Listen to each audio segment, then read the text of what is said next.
Hello, I'm Antoinette James. Welcome to Behind the Beehive, where I look behind the political show and try and reveal the truth. So, fascism isn't right wing. No, it is not. And we're going to have a wee look at that today in the context of New Zealand and our government. What the UN, the elite, what they don't want you to know is that fascism is the same as Nazism, the same as socialism. It's all forms of communism. This idea that fascism is over to the right and it's involved in nationalism is all part of the Hegelian swing. Particularly the United Nations wants to keep in people's minds, wants to get want people to believe that it is so far right that it is a scourge to the world. There are many quotes that have come out of United Nations over the years, from Marie Strong to whoever the Secretary General is, that the scourge of this world is seated in nationalism. And they go further, actually. They say the scourge is found in the family unit. It's the parents that give nationalism to their children's ideology, and we need to undo that. So the powers that be, the elite, do not want anyone to think that fascism is actually a form of communism. And that's what we have here in New Zealand, really, don't we? We have kind of the National, we have the Labour, and we swing back and forth, and we think that we're more right-wing here, and then we're back to Labour, and now we're left-wing here. There's no such thing. In the way I see it, there is no such thing as right-wing politics. You are either free or you are not. Socialism, fascism, communism, any isms means that you are not free. That is left wing. The minute you get over the center line and you move into what we call the right, the minute we start getting slapped with rules and regulations, we're no longer right wing, are we? Because we're no longer free. So as soon as we get over that center point, and the government start to hammer us down, they are actually a left-wing government. So fascism is left-wing, and I'm going to unwrap that a little bit this morning. This is an enormous topic, so I have jotted down a few scribbles just to keep myself nice and tight. Everything I say can be verified. There's plenty of citation around, plenty of books around that will explain that with quotes and develop your thinking a little bit further. Okay, so just stepping back to New Zealand and Comrade Ardern, we all know the infamous video that you can see on YouTube that was taken in 2009 when she was the president of the International Union for Socialist Youth. And that particular year, they had their big conference in Hungary. In that short 7-minute or just over 7-minute video, she says when she's addressing the audience on the last day of the conference, she said comrade 15 times within 7 minutes. Now that was only just a snapshot, throughout the whole conference it must have been a well-oiled word, if not worn out by the end of it. So we know that she in her personal politics, she is definitely communist. That's the comrade. There's no denying that. And then more recently, in an interview, which I couldn't quickly gather this morning to find out who this guy was that was interviewing her, he said, he brought up this 2009 conference where, she was clearly communistic in her ideology. And he asked her, have you moved on much since then? Where do you stand? And she went, no, I haven't moved on. That's pretty much where I am today. So she's, in a personal interview, reconfirmed that wasn't just hype for the audience. No, that really is who I am. So her political views have not changed. We know that she wants to change New Zealand one letterbox at a time. She wants to take us out of a free market. She hates capitalism. Not that what she's saying is capitalism is capitalism. We know that we're under fascist capitalism these days, which of course we know is left wing. But anyway, moving on. And then during the elections, I didn't see very many of the debates because it's just a show. But I did see briefly when Jacinda was saying that we should not eat meat on Mondays, have meatless Mondays, which is fine. A lot of people do that anyway, whatever day of the week. Not everyone eats meat every day, and some people don't eat meat at all. That's not the point. The point is that she, as the Prime Minister of our country, was saying from the top down to us useless eaters that we shouldn't eat meat on Monday, and thinking of starting a sort of a national thing, Meatless Monday. Judith Collin was there and she chipped in and she said, oh, I've got something to say. She said, I don't like this fascist. And then she stopped and then she said, communist way of dictating to the people how they should eat and what they should eat. So she probably stopped and checked herself from saying fascist to moving into communist, because they are the fascist regime. Remember, socialism, which is Labour, and fascism, really, which is national, are both left-wing ideologies, and they both are taking us to the same place. We just have the choice. Are we going to the gulags with 2 lumps of sugar or no sugar? What would you prefer? No sugar for Labour, 2 lumps for National. Always looks great, but hasn't changed our course. We're still being sold out to the globalists, and we're still being sold out to the governance of the United Nations. So it's just which path you want. They both connect down the other end there. So is Ardern a communist? Is she a fascist?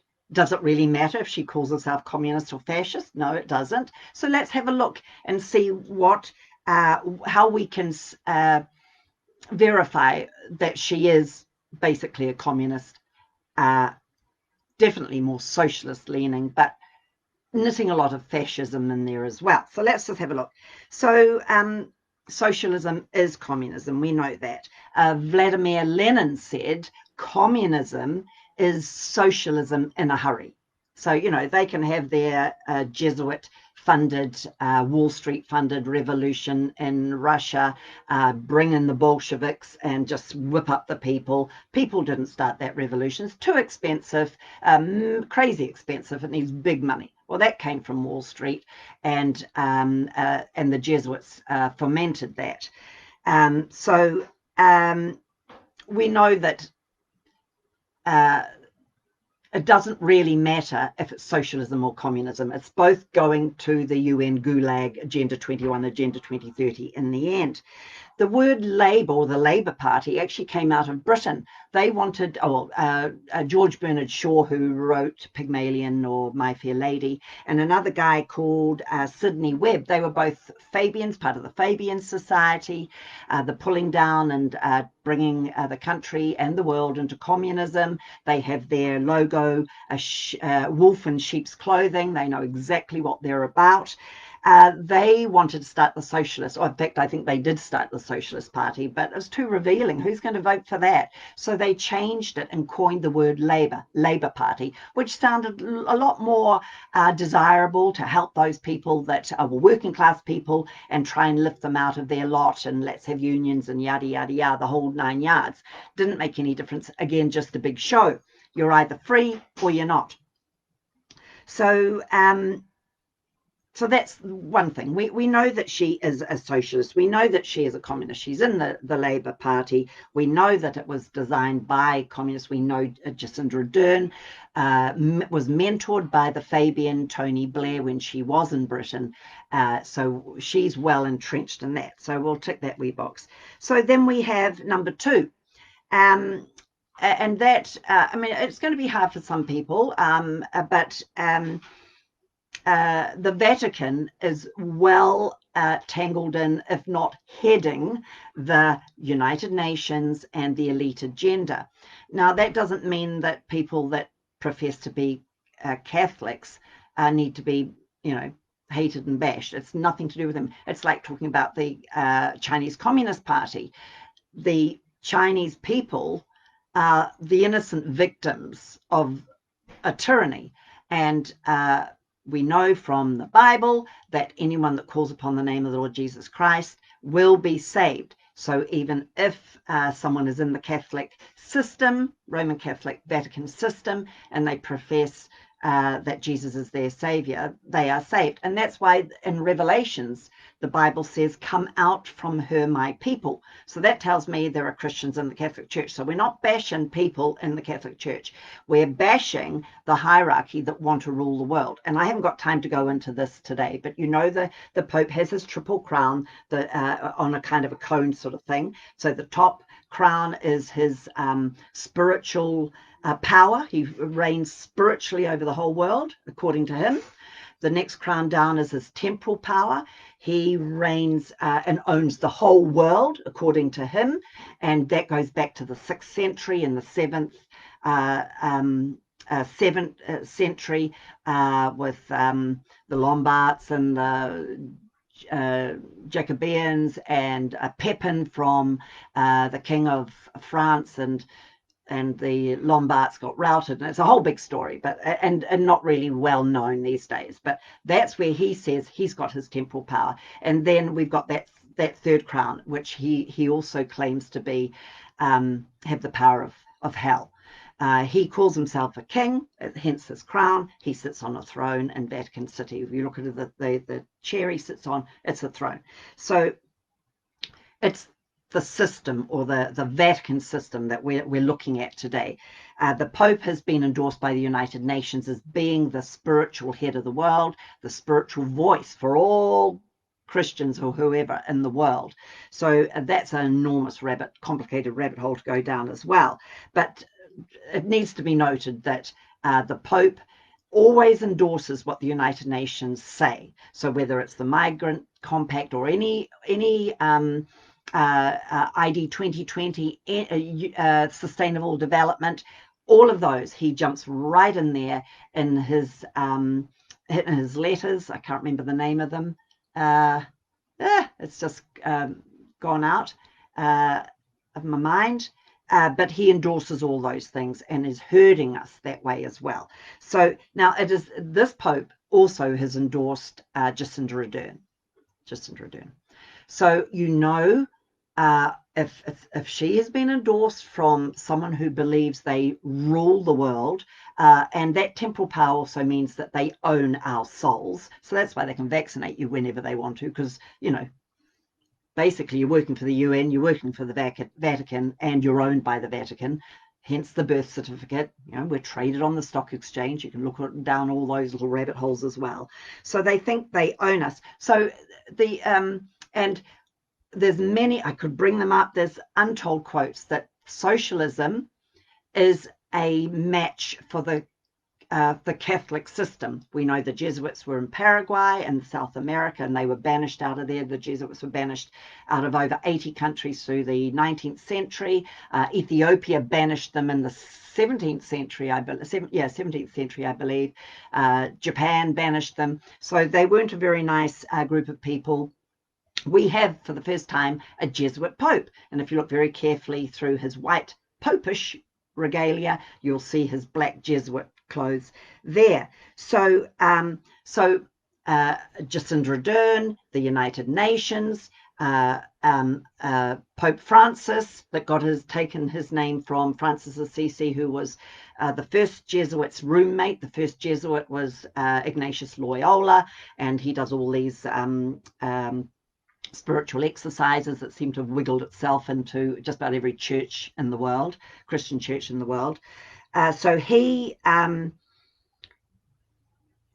communism is modeled on that, and there are many quotes. Hitler has a quote. His SS is going to be modeled on the Jesuit Loyola Jesuit structure. and the United Nations Agenda 2030, Agenda 21, that is modeled on the Paraguay reduction. So you can Google that and see what you can find there. In Jacinda Ardern's voluntary national review, she talks about the word social 55 times in respect to, social responsibilities. So she's trying to tone it down. She doesn't want to scare the people, but we're definitely moving that way. So, and we know in the Council of Trent in the 17th century, I believe, in that it is very clear that there is no freedom of speech, no freedom of the press, and no freedom of conscience. And what are we seeing today through the United Nations, through their puppet social media people, through even Jacinda Ardern in this country? She's trying to bring in our hate speech laws. She owns the lapdog Marxist mainstream media, so she's grooming them all the time, and they're too blind and dumbed down, having been through their journalism college, to know anything different. So I think we can basically say, yes, Jacinda is a good communist. So that brings us to the third one. Is she a communist? How does that work? Jacinda Ardern was a Mormon. She says she came out of the Mormon church. Again, we're not worrying about the individual Mormons. We're talking about the system. The Mormon church headquarters is in Utah. That they were banished from just about every state in America because they were so vile, and the tyranny amongst the system. So most states said, move on, people, we're not having you. So I can't remember the guy's name. But anyway, it was a Jesuit that said to Smith and who else, I can't remember the other guy's name, Brigham, go to Utah. So they're set up there. It is Utah that has the biometrics for the whole world connected with the Vatican. So, the system is all pulled in together there. So when Jacinda says that she's no longer part of that, don't be fooled. The rituals, the symbolism, the terminology, the rites of Mormonism and the aprons is exactly a carbon copy of Masonic Masonry. And we know that she was a Masonic Mason recipient when she was through her uni years, and she's very much involved in them today. She helped Tony Blair in Britain cover up the pedophile racket among the Masonic Masons in the police. And I think in Britain at that time, they decided no Masonic Masons were allowed in the police force. Well, that was just in writing. They didn't care. It all just carried on. So, she might say, oh, I'm not a Mormon anymore. I'm just a good old girl that you can trust. But I don't think so.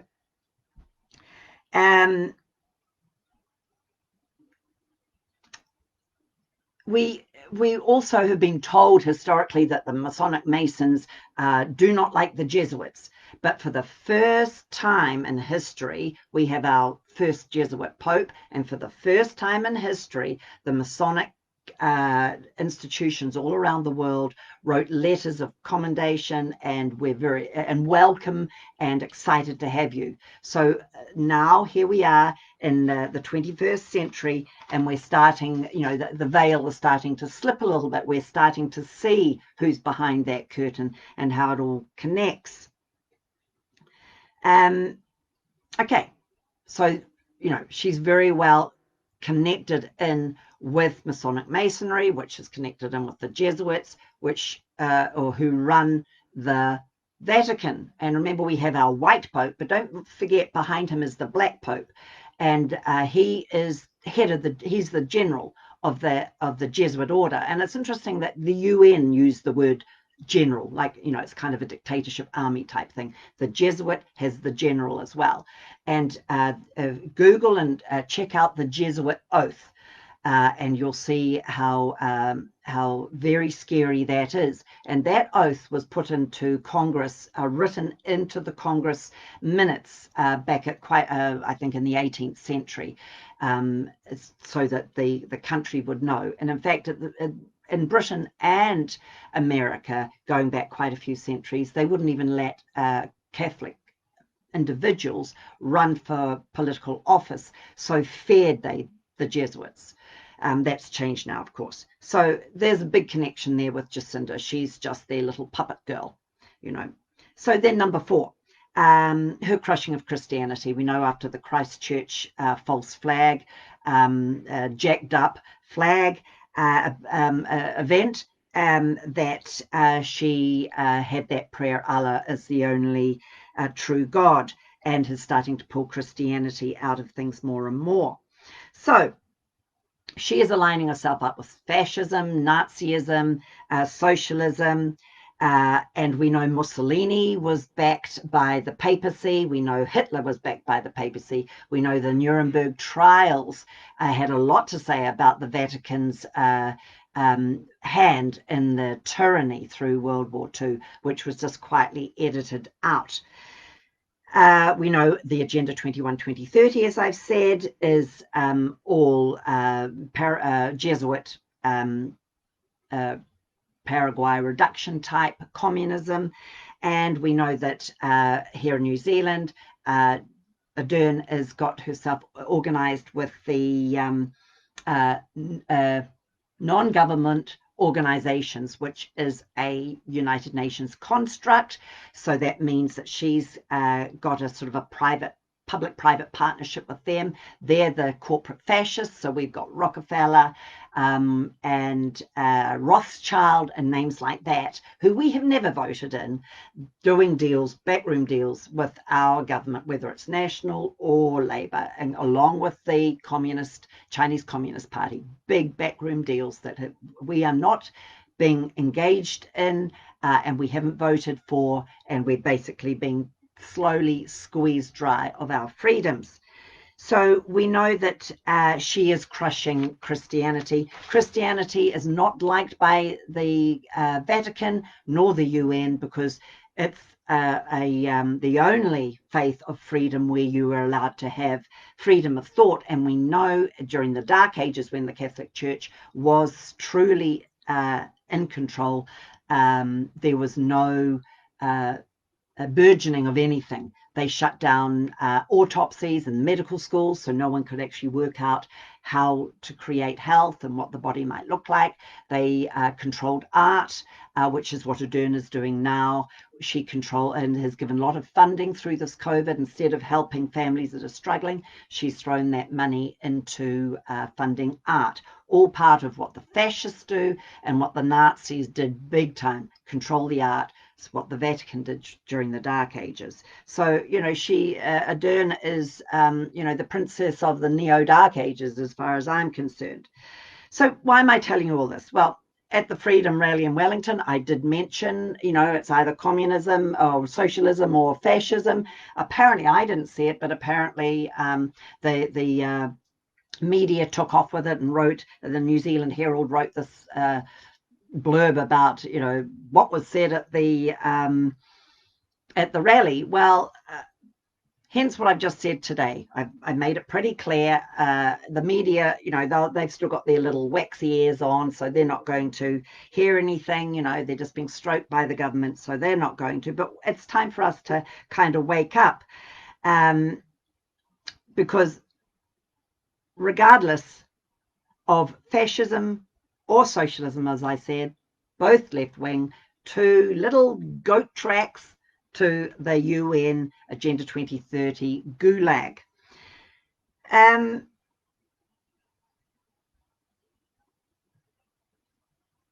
So here we go.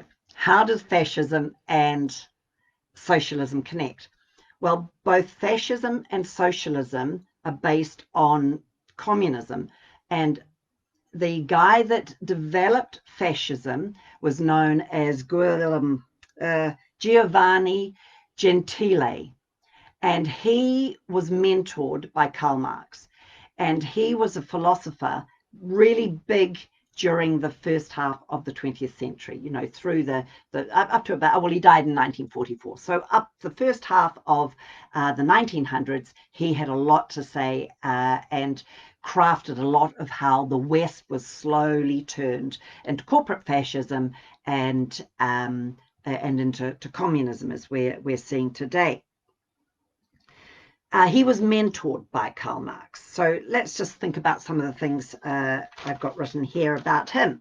He dismissed the idea that the West democracy, well, he said that the idea of the West democracy was too individualistic. So it meant that people were centered on themselves and therefore horribly selfish. Now, that isn't the case. It's becoming more so as we crush Christianity. But the one thing about democracy under Protestant Christianity is we don't need to be told and slammed by the government. We have a conscience to God. That, to love one another and to care for those widows and those that are sick, and to look after those people that are needing help, and to secure our freedoms. So Protestant Christianity, which is basically what the West is set on, needed to be crushed. And I know there are many quotes of the difference between socialism that tells you with a club on your head what you've got to believe and what you've got to say and what you've got to think, and Christianity that says, hey, this is the ideal, see if you can come up to this, but let's do it by sort of joining hands and taking care of one another. But it's your free choice, and that is the difference.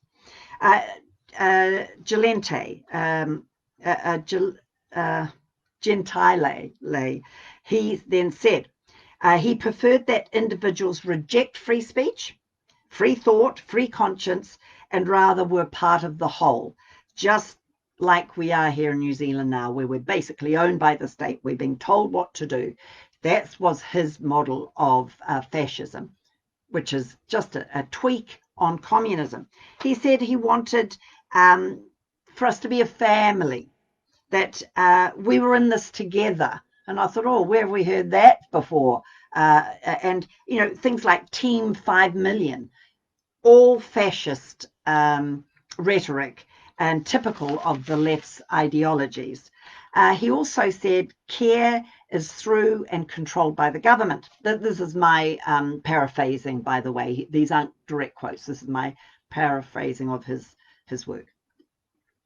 Controlled by the government, I'm going to say it this way, big sister, okay, because that's what we have now. Anything you're doing, big sister is watching you, and you better get it right. Gentile said that fascism was the most workable form of socialism. So there it is out of the guy's mouth himself. This fascism is socialism.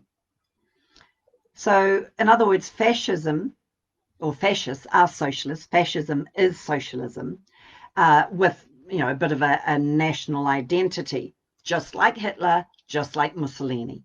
And that's why people think they're right wing, because they had that nationalist identity. No, they're socialists. And we know that before you get to communism, you have to have nationalism. So it's that part of that Hegelian swing. First you take them over here and you make them good nationalists. We've had that through First and Second World War, and we even had that, what is in the 70s or 80s, when everything had to be New Zealand made and by New Zealand made. So you give them the nationalism, and then you let that pendulum swing, and it whizzes over to a more socialist communistic point of view, which is where we are today. So, and that's the United Nations, of course. And it's the United Nations, and our Prime Minister that is agreeing with the Council of Trent and saying, yes, it shouldn't be freedom of speech. We're going to call that hate speech. Shouldn't be freedom of thought. It needs to be controlled, and we'll have social media doing that thing there. And also the destruction of the family, where you get that feeling of belonging. We don't want that. It's got to be total state control. So it looks a little bit like, if you don't submit to society, wear a mask, must go into lockdown. So it's kind of each little community is self-governing themselves and being little Nazis and dobbing their neighbors out, because our government has given special hotlines to ring and dob your neighbors in, just like the Nazi regime did. What the state says is it. And that's why we get from our Prime Minister statements like, I am your only source of truth. Basically, she's saying, I want to tell you how to think, because freedom of thought, freedom of speech ain't going down in this country no more. We know that New Zealand, as I've already said, has moved into the non-governmental organisations. It's under global control already. The infrastructures are all there. The Waikato is losing its water control up to Auckland. I don't know why that has to happen, except, of course, it's part of the agenda. First you regionalise things, then you nationalise or centralise things, and then off it goes off to the globalist ownership. Out of our control. You might say, oh, but a lot of it's going into private ownership and selling off things. That's not a communism. Well, it is, because it's all going to the little hierarchy of dictators, the Rothschilds and the Rockefellers. It's all going into United Nations ownership. And who owns the United Nations? The Vatican. And the Vatican says, because of my triple crown, and remember the keys, he's got a gold and a silver key on his emblem there. The silver key, or the golden key, is a spiritual head of the world, and his silver key, that he owns the power of all the earth. So that's why you're not allowed to scratch it. And the Roman Catholic Church came out of pagan Rome. It's just pagan Rome reborn. And all they did is Isis became Mary. Jupiter, the god Jupiter, became Paul. The god Pan, where we get our word panic from, he was a nasty, vile god. He became David. And that's why often if you go to Catholic churches or cathedrals today, you'll see who they say is David, maybe a statue in the grounds or in the paintwork or in the carving, but it's not David. David played the harp. Pan played his pan flute, and you'll see in Catholic churches today who they say is David with his flute. All these ancient gods, which all the elites believe, and the UN is big time into, because it is pantheism. Catholicism, not the average person. They think it's Christianity. The UN, the elites, they're all pantheists. That's why the Agenda 2030 sits on the biodiversity assessment, which is just a hardcore pantheistic doctrine. Don't scratch the earth. Humans need to go. And this is what we are having today in this country. Hence, the water has to be controlled. So here we are. The end of January, just about going into another lockdown. She's prepping us all now. Oh, we've got this case up in the far north. Oh, wouldn't you know it? It's that dreadful second virus that's even more virulent than the first. Not that they've isolated the first, so I don't know how they work that out, but we're being told that because she is our only source of truth, and we've got to make up our mind now. Are we going to push back, or are we just going to fold? I heard someone say last night, I was listening to someone talking, and they said freedom carries with it the ability to think for yourself. And that's what they don't want you to do. They don't want any critical thinking. They don't want you, they won't consider any other voices. I mentioned yesterday, all the wealth of scientists and doctors that are saying, hey, this is crazy. The virus is a nothing burger. Let's stop this craziness. Many, many millions of children in third world countries will die because of this stupidity, but that's all part of the United Nations depopulation agenda, so they're okay with that. This has got nothing to do with our health. The media won't wake up, but we need to wake up. This guy also said, those who have freedom or a sense of freedom have the will to fight. And that's what we're seeing in New Zealand, those people that are waking up and finding each other. We've got the will to fight. Those who are victimized, slaves, they will have no will to fight. They will just say, yes, I'll lock down. Yes, I'll have universal income. It is us who are free. So we really need to start connecting networking, and be a peaceful, but be the resistance. So we're going along, we'll be talking about, you need to be looking at the Magna Carta, and I think I said last week Article 17, pudding for brains. I've been going down quite a few rabbit holes and I got my articles mixed up. We need to come under the Article 61 oath, so squirrel around that. I'm still convinced that whakaputanga is part of our answer. It is not a treaty, a treasonous treaty. It's a declaration that confirms our Magna Carta, as far as I can see so far. We also need to be thinking about getting ourselves written down under the common law courts, that we are not part of this silly game jurisdiction that they are playing.